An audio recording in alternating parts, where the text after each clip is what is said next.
නූතන වාහනයේ කර්මාන්තය සම්පූර්ණයෙන්ම උඩුවටිකුරු කරපු ඇදහිය නොහැකි තරම් වේගයකින් සහ කාර්යක්ෂමතාවයකින් වාහනය නිපදවන ක්‍රියාවලියක් ගැන අද අපි කතා කරමු.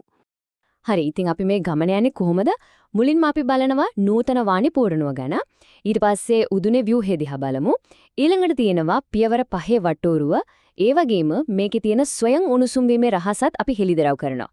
අවසානයේට බලමු මේ මිනිත්තු 30ක පරිවර්තනය සිද්ධ වෙන්නේ කොහොමද කියලා. හොඳයි. එහෙනම් පටන් ගමු. මොකන්ද මේ මූලික ඔක්සිජන් ක්‍රියාවලිය කියන්නේ? හරිම සරලයි. අද ලෝකේ වාහනේ හදන ප්‍රධානම ක්‍රමය තමයි මේක. ඇත්තටම ඒකේ වේගයයි බලයයි නිසා මුළු කර්මාන්තයම වෙනස් වුණා කියන්න පුළුවන්. හරි. දැන් අපි යොමු වෙමු මේ මුළු ක්‍රියාවලියම හදවත වගේ තියෙන උපකරණයට. ඒ තමයි වාහනේ නිපදවන උදුන. අපි ඒකේ කොටස් ටික තේරුම් ගත්තොත් ඇත්තටම මුළු ක්‍රියාවලියම හරිම පැහැදිලි වෙනවා. මෙන්න බලන්න මේ තියෙන උදුනේ හරස් කඩක් බැලු බැලමට පේනව නේද මේකේ හැඩය හරියට ලොකු පෙයාස් ගෙඩියක් වගේ. පිටතින් තියෙන්නේ හරිම ශක්තිමත් වාහනේ කවචයක්. හැබැයි මෙහෙම ප්‍රශ්නයක් එනවා. උදුන ඇතුලේ තියෙන්නේ මහා ගිනි කන්දක් වගේ උෂ්ණත්වයක්. ඉතින් කොහොමද මේ පිටත වාහනේ කවචය දිය නොවි තියෙන්නේ? ඒකට තමයි මේ ඇතුළත තියෙන විශේෂ තාප ප්‍රතිරෝධී ආස්තරය පාවිච්චි කරන්නේ. ඒකෙන් තමයි මේ අධික රස්නෙන් පිටත කවචය ආරක්ෂා වෙන්නේ. දැන් බලන්න මේ දිග බටේ වගේ තියෙන උපකරණය. මේකට තමයි කියන්නේ ඔක්සිජන් ලාන්සර් කියලා. ඇත්තටම මේක තමයි මේ ක්‍රියාවලියේ මැජික් එක කරන ප්‍රධානම මෙවලම.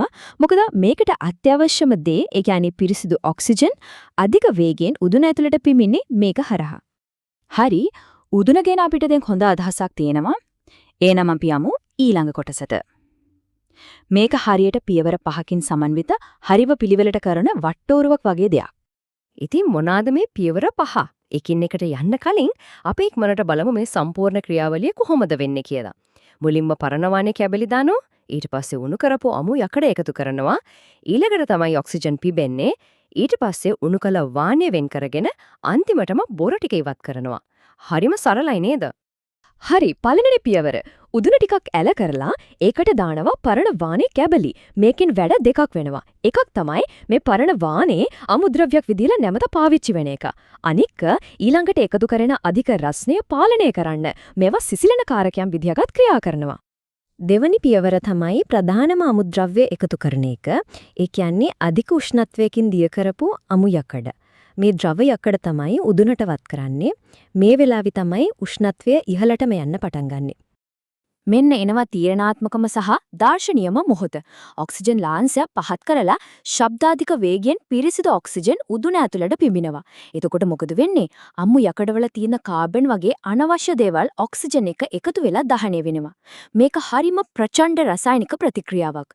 මෙන්න මේ වෙලාවේ තමයි යකඩ වාණය බවට පිරිපහදු වෙන්නේ. ඔක්සිජන් පිම්බීමේ ක්‍රියාවලිය ඉවර වුණාම දැන් අපිට තියෙන්නේ පිරිසිදු වුණු උණු ද්‍රව වාහනේ. ඊළඟට උදුන ආයත් අල කරලා විශේෂ සිදුරක් හරහා මේ උණු වාහනේ ධාරාව විශාල හැන්දකට වගේ භාජනයකට වත් කරනවා. ඇත්තටම මේක බලන් ඉන්න හරිම අපූර්ව දසුණක්. හරි. අවසාන පියවර.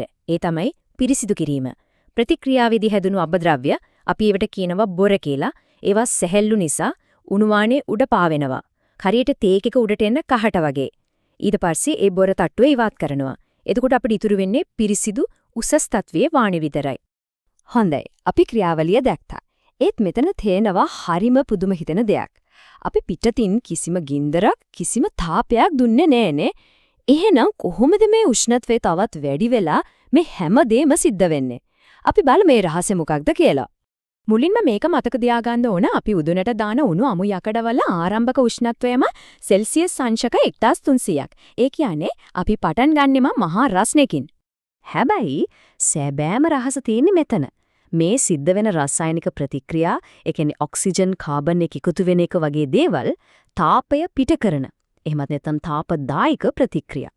සරලවම කිව්වොත් ප්‍රතික්‍රියාව සිද්ධ වෙනකොටම ඒකෙන් තවත් තාපයක් නිපද වෙනවා.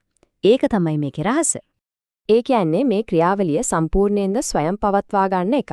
පටන් ගන්නකොටම තියෙන සෙල්සියස් 1300ක උෂ්ණත්වයයි ප්‍රතික්‍රියාවලින් අලුතින් හැදෙන තාපයයි එකතු වුනම යකඩ වාණය බවට පත් කරන්න අවශ්‍ය තාපයටත් වඩා වැඩි තාපයක් ලැබෙනවා.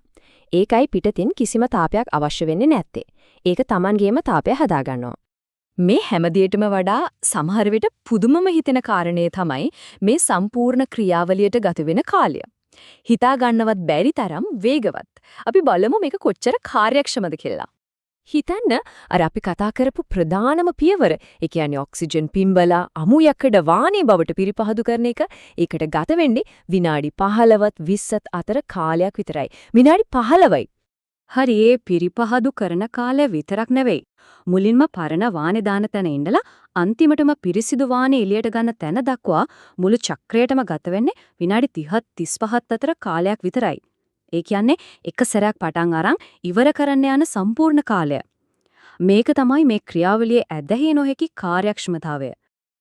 ඒ කියන්නේ පැය භාගයක් වගේ පුංචි කාලයක් ඇතුළත අමු යකඩ කියන අමුද්‍රව්‍ය අපේ ගොඩනැගිලි, වාහන, පාලම් මේ හැමදේම හදන නවීන ලෝකයේ පදනම වන වාණය බවට පත් වෙනවා. ඇත්තටම නූතන ලෝකයේ මෙච්චර වේගයෙන් දියුණු වෙන්න මේ වේගයත් ලොකු හේතුවක්. ඉතින් අපි මේ විග්‍රහය අවසන් කරමු පොඩි ප්‍රශ්නයකින්. අපේ නූතන ලෝකයේ කුඳු නාරටිය වගේ තියෙන වානේ විනාඩි 30ක් වගේ කෙටි කාලයකින් හදන්න අපිට පුරවන්නම් හිතන්න ඉදිරි වසර 30 තුල අපි තවත් මොන වගේ පුදුම හිතන ද්‍රව්‍ය නිර්මාණය කරාවිද?